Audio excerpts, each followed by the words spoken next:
Questa serie di video funge da approfondimento narrativo, filosofico ed introspettivo di Final Fantasy IX. Questo videogioco ha ricevuto l'amore che merita soltanto da qualche anno a questa parte, nonostante una calda accoglienza da parte della critica fin da subito. Purtroppo, molti hanno difficoltà nel superare lo scoglio iniziale della grafica cartunesca, del mondo colorato e dei toni scanzonati. Il mio scopo non sarà quello di farvi cambiare idea riguardo al gioco, al personaggio o l'argomento in questione, ma mi limiterò soltanto a darvi la mia visione delle cose di un gioco che amo con tutto il cuore. Prima di cominciare, vi ricordo che potete iscrivervi al canale dal pulsante rosso qui sotto e che tramite un like ed un commento ci aiuterete a crescere e a portare sempre più contenuti con maggiore frequenza e qualità. Io sono Steve e oggi parleremo di tre delle figure più misteriose del gioco: Ozma, Hades e Arca. Mettetevi comodi e buon ascolto. Partiamo con una correzione doverosa del video scorso. Alexander non venne invocato 800 anni prima degli eventi di Final Fantasy IX, ma soltanto 500. Questa precisazione sarà necessaria poiché l'argomento di oggi prevederà una serie di eventi che si allacceranno attorno a quel periodo storico. Chi sono questi esseri dunque? Sono collegati tra loro? Partiamo da Arca. Come già sappiamo, Arca è un'invocazione ottenibile da Garnet tramite l'uso del sidereo completo, forgiabile soltanto grazie ad Hades. Il suo aspetto ricorda una nave volante, un'aeronave potremmo dire, e abbiamo alcuni dati certi su di esso. Anzitutto è di tipo buio, caratteristica che lo lega sia ad Ozma che al fabbro Hades, e poi abbiamo la certezza sia un'invocazione di Terra.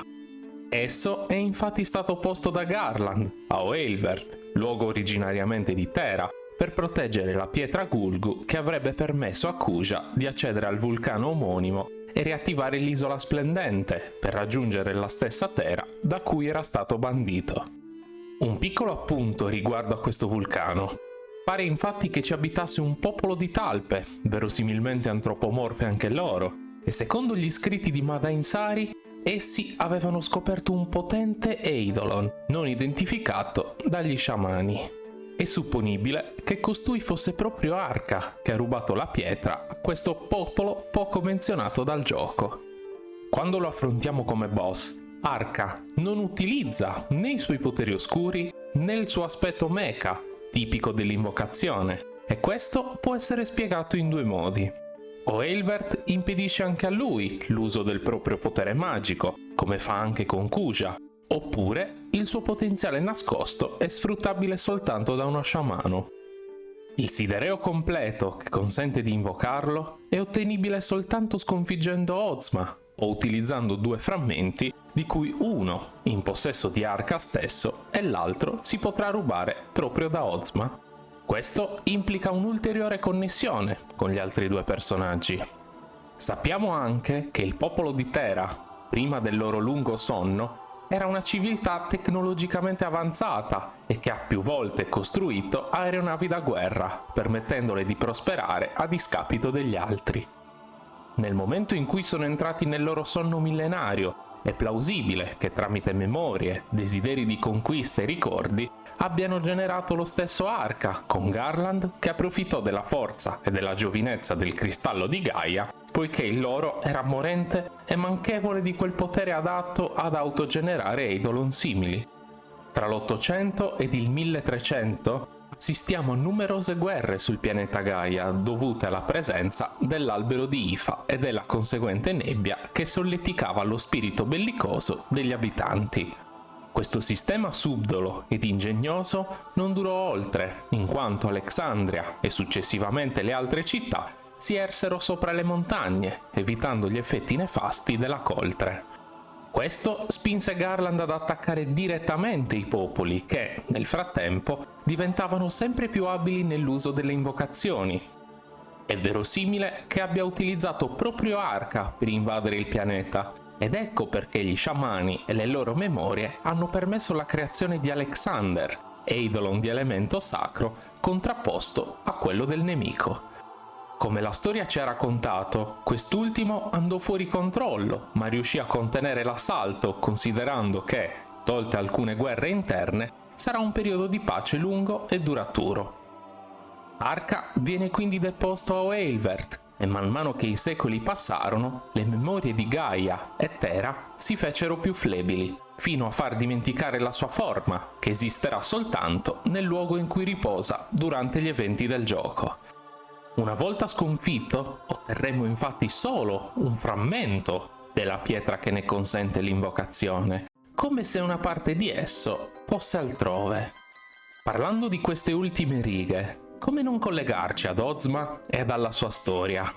Dalla forma simile a quella di un piccolo pianeta, Ozma non è totalmente definito e l'agglomerato di quei pochi ricordi che ancora lo rendono tangibile gli danno quel buffo aspetto. Degni di nota anche i due emisferi da cui è formato, che rappresentano luce e oscurità, simboleggiando che questo essere sia legato a ricordi che riguardano l'incontro o lo scontro tra questi due elementi, ed Arca e Alexander sembrano corrispondere a questa descrizione. Ozma si trova nel Choco Aeroparco, in una tomba degli sciamani, che ci dà conferma assoluta del fatto che esso sia un Eidolon a tutti gli effetti. Per quanto queste tombe siano usanza di Gaia, Mene conferma che costui non è di questo mondo e che addirittura provenga da un'altra dimensione. E sapete da dove si generano gli Eidolon? Sì, dal mondo di cristallo, che esiste in una dimensione diversa da quella del pianeta che lo custodisce. Inoltre, Ozma assorbe l'elemento buio e utilizza una mossa peculiare di tale elemento, ovvero Apocalisse, utilizzabile soltanto da lui, Hades e Vivi, che però otterrà indirettamente tramite un'arma. Ozma, una volta battuto, fornisce il sidereo completo che permette l'invocazione di Arca, ma è anche possibile rubargli un frammento che, insieme a quello di quest'ultimo, va a creare comunque l'oggetto. La presenza dei due frammenti suggerisce che Arca stesso si sia diviso in due parti ed una delle due sia plausibilmente Ozma. Pensateci, Arca non ha il suo pieno potere, ma solo la forza e l'aspetto fisico. Ozma ha il potere magico, ma non ha la sua vera forma fisica.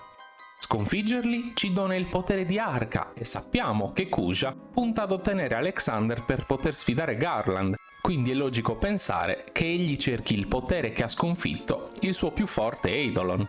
Inoltre, Ozma, in quanto Eidolon, avrebbe potuto fornirci se stesso come nuova invocazione o non offrirne affatto, eppure ci dona esattamente l'oggetto necessario per ottenere sì un potere da Eidolon, ma quello di Arca. Coincidenze? Veniamo ora alla terza e ultima creatura dell'analisi odierna, Hades. Originariamente pensato come boss finale del gioco, egli avrebbe combattuto nella stessa arena in cui ora troviamo Necron, e c'è una particolarità. Gli occhi presenti sull'arena della battaglia finale, simbologia molto legata a Terra, sono gli stessi che ritroviamo anche sulla sua spada e sul trono. Questo implica che sia un essere quasi certamente originario del pianeta dei Genoma.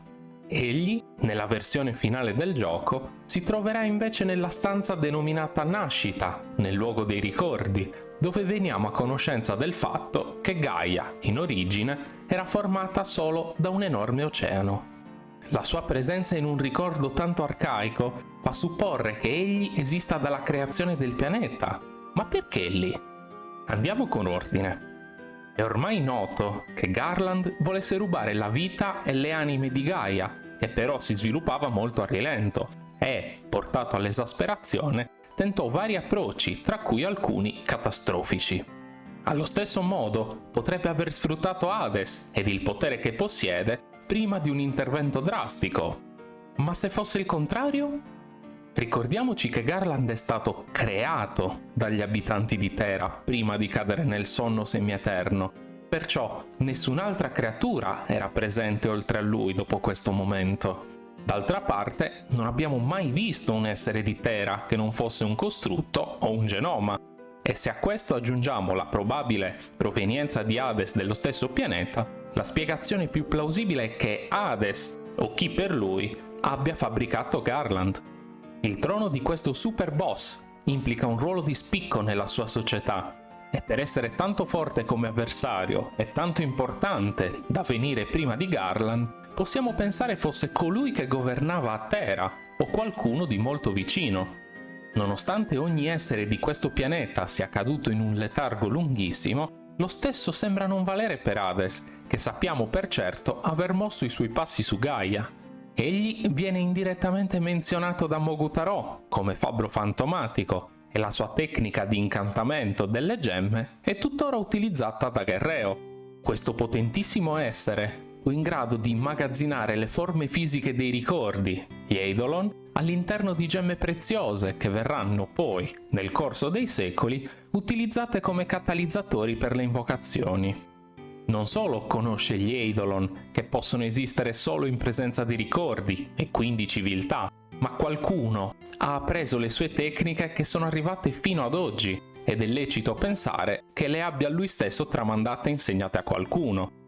La manipolazione di tali forze lo pone sopra il livello delle invocazioni e non è impossibile che sia entrato in seguito di sua volontà nelle memorie di un cristallo il cui potere egli riesce ad estrapolare così bene. Ecco perché penso si sia autoimposto una sorta di esilio dopo aver fornito il controllo di Eidolon a Thera tramite il Sidereo contenente Arca e successivamente a Gaia, forse per ribilanciare le sorti di un mondo che aveva iniziato ad amare. Questo ruolo da portatore quasi involontario di guerra e possessore di poteri incredibili dà ancora più spessore al suo vecchio ruolo di boss finale. Una volta sconfitto, egli potrà rimettere insieme i pezzi di Sidereo e infondere potere nelle gemme grezze per renderle nuovamente pietre preziose per l'invocazione. Ma la particolarità è che si presta ben volentieri a farlo. Da qui il mio pensiero dell'autoesilio, del suo pentimento e del suo rifugiarsi lontano da qualunque luogo abitato. Il fatto che soltanto lui possa ripristinare Arca ci fa ben capire quanto si sia preoccupato di non insegnarlo agli abitanti di Gaia stessa, forse spaventato da un disastro simile a ciò che avvenne con Alexander. La sua mancanza di conoscenza nella creazione del fiocco adibito a Madain è un indizio che ci fa capire come egli non sia a conoscenza di esso e che quindi il suo esilio sia da attribuire a un periodo antecedente, ma successivo alla venuta dei primi Eidolon, e quindi le probabilità che sia stato a contatto con gli esseri umani sono considerevolmente alte. Soltanto il gruppo di protagonisti, con i frammenti del Sidereo sotto il proprio controllo, saranno degni della fiducia di Hades, che, ovviamente, li riparerà soltanto dopo averci messi alla prova con un duello mortale. Ma Hades non potrebbe semplicemente essere un altro Eidolon, come in Final Fantasy VII? Potrebbe essere un Eidolon di Thera, ma resta inspiegabile la sua possibilità di creare artefatti per altre invocazioni, compreso Arca, che però non ha minimamente le sue capacità cognitive o magiche. Dando per scontato che lo sia, però, dovrebbe essere stato creato dal cristallo di Thera, quando era ancora florido ed in salute, aver creato Garland, il Sidereo e successivamente le gemme per le altre invocazioni. Ma a che scopo? Gli Eidolon nascono dal cristallo per proteggerlo, ma Hades aiuta considerevolmente gli abitanti di Gaia e andando contro gli interessi di Thera viene a mancare la logica nell'affermazione a inizio frase. Inoltre non è plausibile nemmeno sia un Eidolon di Gaia, in virtù della mancanza di un oggetto che permetta la sua invocazione e della sua unicità nell'assemblare il Sidereo di Thera, capacità che non avrebbe certo potuto acquisire nel giovane pianeta. La sua volontà, i suoi poteri ed il suo presunto pentimento mi portano a pensare che sia una creatura dal ruolo differente ed anche design e caratteristiche si distaccano molto dagli Hades presenti nella saga di Final Fantasy, togliendo ogni similitudine oltre al nome. Analogia singolare è quella fatta notare dal nostro utente Simon con Diablos. Entrambi esordiscono con la frase "Chi osa disturbare il mio sonno?" ed entrambi sono affrontati in dimensioni differenti da quella dei personaggi. Ambedue richiamano le tenebre e l'elemento oscuro, ed in modi diversi sono entrambi sigillati da qualche parte. Sia Diablos che Hades si dimostrano particolarmente amichevoli soltanto dopo un combattimento ed offriranno aiuto ai personaggi uscendo entrambi vivi dai rispettivi scontri.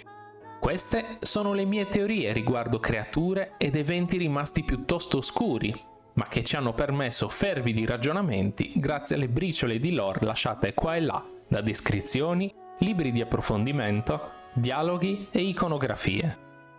Se doveste avere opinioni differenti o teorie tutte vostre, mi piacerebbe sentirle e discuterle con voi. Noi, come sempre, ci vediamo al prossimo video.